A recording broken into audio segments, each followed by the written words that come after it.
This is our scripture.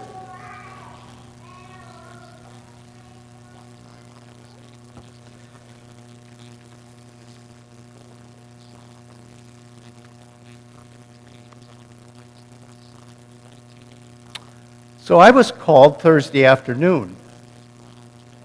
I was called Friday afternoon by Craig, and those were good calls. The first call came from David Feldman, so I am decently and in order in the pulpit as a former interim here. But David, I said, can't you do this? And David said, I already have a commitment for Sunday. He told me that Craig was really sick and that could I preach for Collegiate. I did not pull a sermon from the file.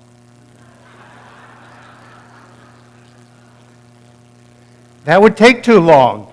If you bring an old sermon, you really have to work on it. What I did instead was to take two lessons that I know pretty well that would really be good to give to a group improv to see what they would do with it. I think we'd learn so much. We didn't have time to do that this morning. Now, there's two reasons that I did this. Sarah and I, 3 weeks ago, yesterday, went to the state speech contest over at the Iowa State Center. Do you know how big the speech contest is now? It's really big. It's a big deal. And there's a lot of different categories, more than I remember from our daughter and son. Anyway, what we learned over there was that our grandson Nick was in a group improv, and he graduates this year, so we aren't going to see him too often, and we, with the rest of the family, were there in Sheeman. So what's group improvisation? Better let you know that. It's a small team of 3 to 5 people. I think there can sometimes be 5, but mostly they're 2 to 4 people. And they have to choose when they come out between 2 situations or premises that they will work on. They'll throw one away and they'll keep one. Then they have to act this out in a little bit of time. They have 2 minutes to prepare. And the group improv people think together now, what characters do we have in this situation? And which one of us gets which character? And then we have to figure out what's going to be the action here and the sequence, and gosh, will there be any humor? But you don't have time to work on any of that. It's just working there underneath as they put it together. They have 2 minutes to do that. After that, they turn around and then they are introduced and they have 4 minutes to make their presentation.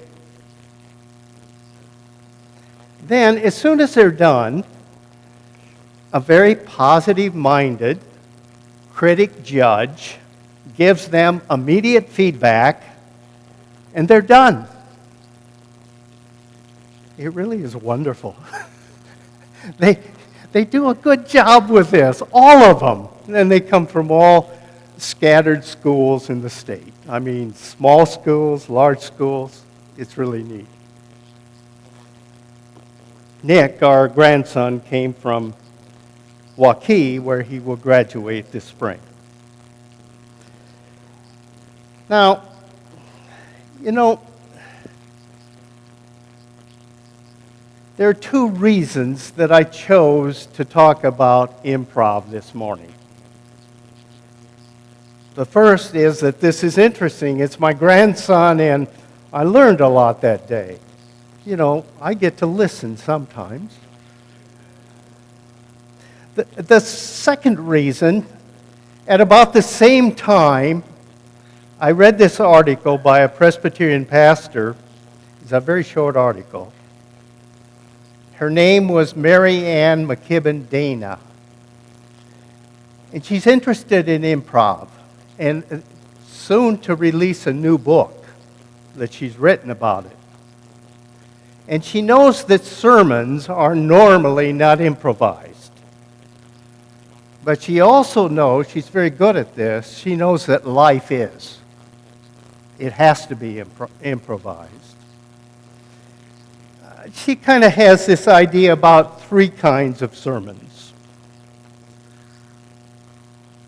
And I agree with these. The first sermon we heard in Betsy's, you have to have a sermon that is a yes sermon.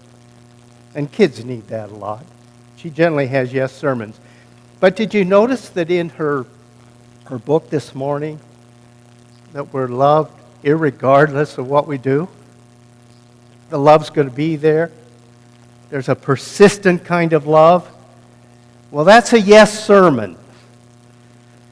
And there has to be that so that we can be in the reign of Christ.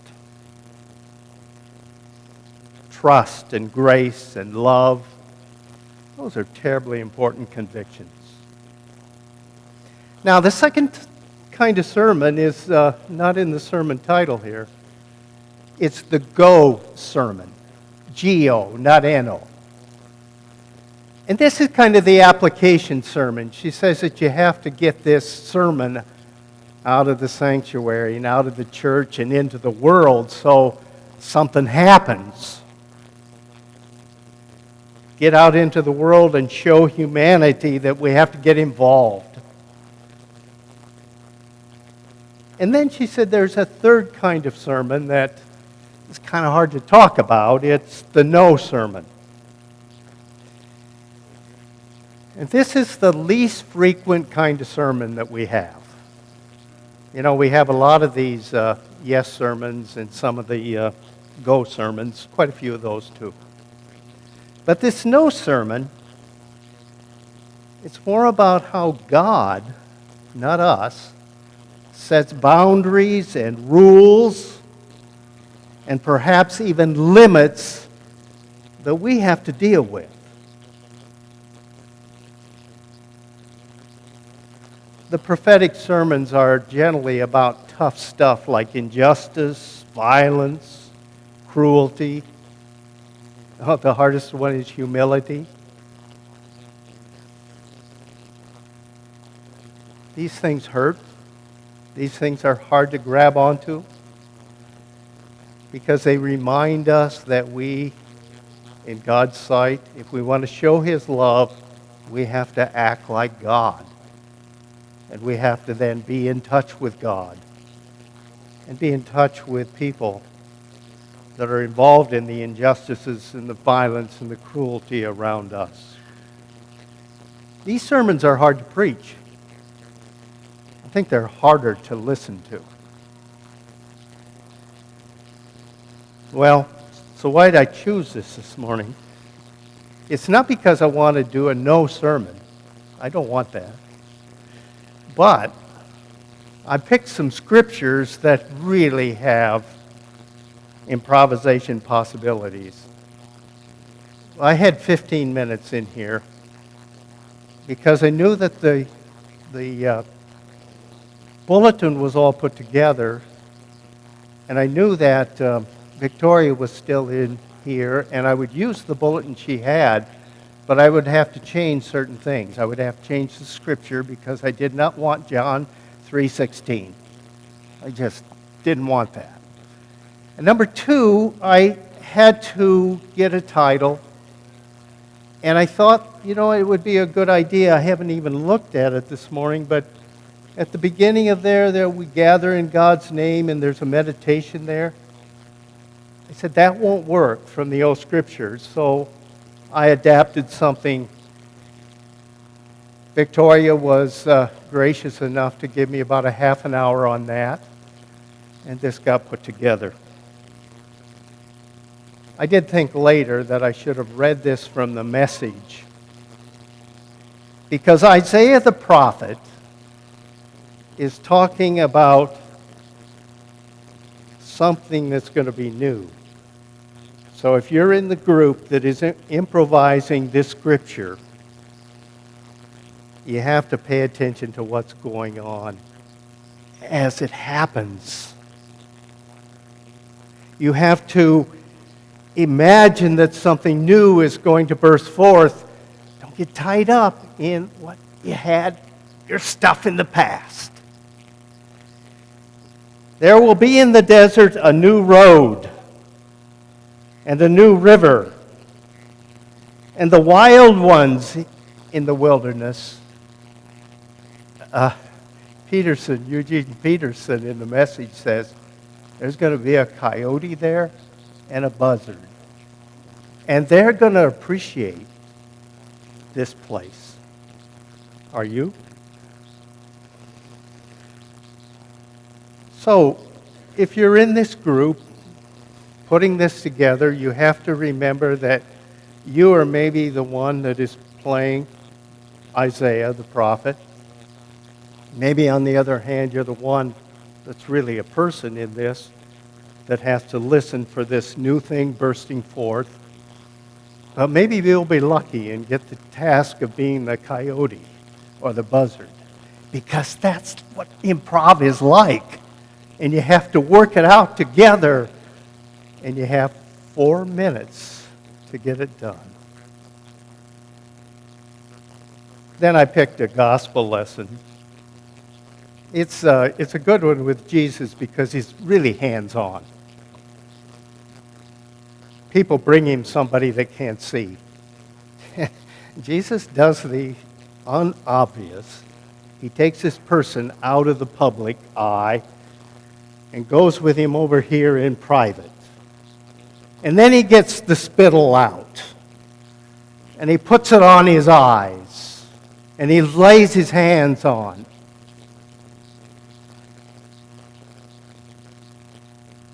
It's not in the public's eye, but he's wondering whether he can see. Can you see now? This guy says, not much. I see something moving. Well, that's helpful. Something's happening, but Jesus keeps improvising. And eventually, in the words of Eugene Peterson, this man is not only looking hard now, but his vision is 20/20, and he's ready to go. But where does he go? Jesus says, go home.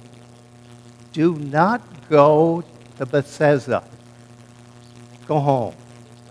And then maybe the new life happens. So again, can you see yourself in this scripture being the group doing improvisation? So what's the application? Well,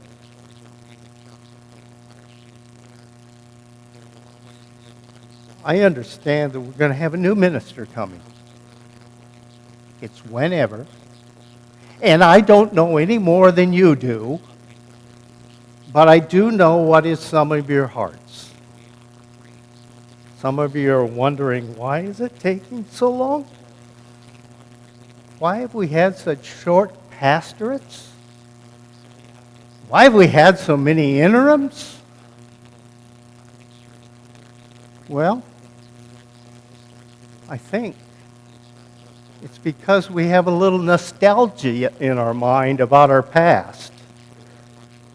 Golly, I've heard a lot about our past. And I've been here since the time that we had our 100th anniversary, so maybe that's why. But it's not about the past.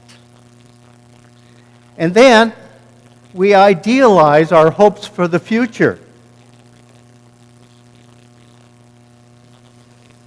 I think what we have to do is get some spontaneity here, folks. Some improvisation, some listening and caring and taking part as a group in a transition time. You know, suppose that you were assigned for your group that there has to be a resolution about a gun in your activity. in your premise. And you didn't throw that one away. You agreed to do something with it. Well, if the improv gun, and this is what it would look like because you use what you have at hand, and that's, you've agreed, yes, to the gun being in your midst. So you can't say to that person that's pointing the gun at you, hey, that's not a gun, that's a banana. You just can't do that. But in the back of your mind, you might have a no about that gun. Maybe the no that you have learned from the Almighty. And maybe that no has to do with, I don't want to have my billfold stolen. I don't want to have that gun go off and me be injured or killed. But you don't say that. You work on that. And maybe your no that's down deep in your heart eventually makes a resolution about how that gun is taken care of. So your yes down here is for a greater, your no down here is for a greater good. That energy that you have, that's very important. A couple of examples that came to mind was Rosa Parks.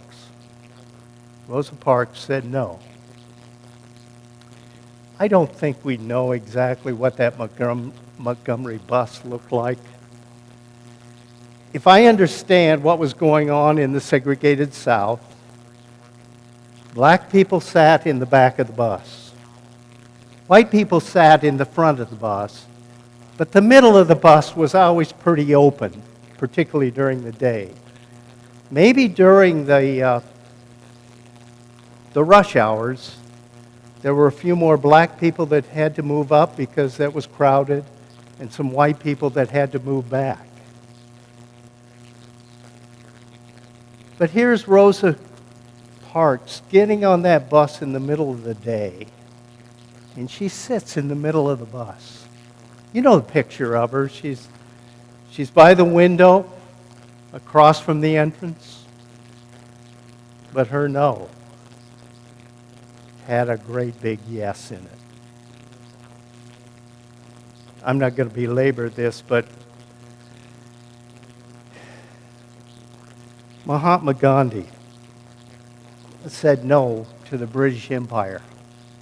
What a huge thing to do. He said, we can run our own country. But Mahatma Gandhi took a lot of responsibility in his resistance, his peaceful resistance, to helping people in every city of two different religions, the Hindus and the Muslims. And when all kinds of conflict came out, he said, I will fast until you put this together. We're in this together. We're in a group improvisation. Not everybody moved to Pakistan.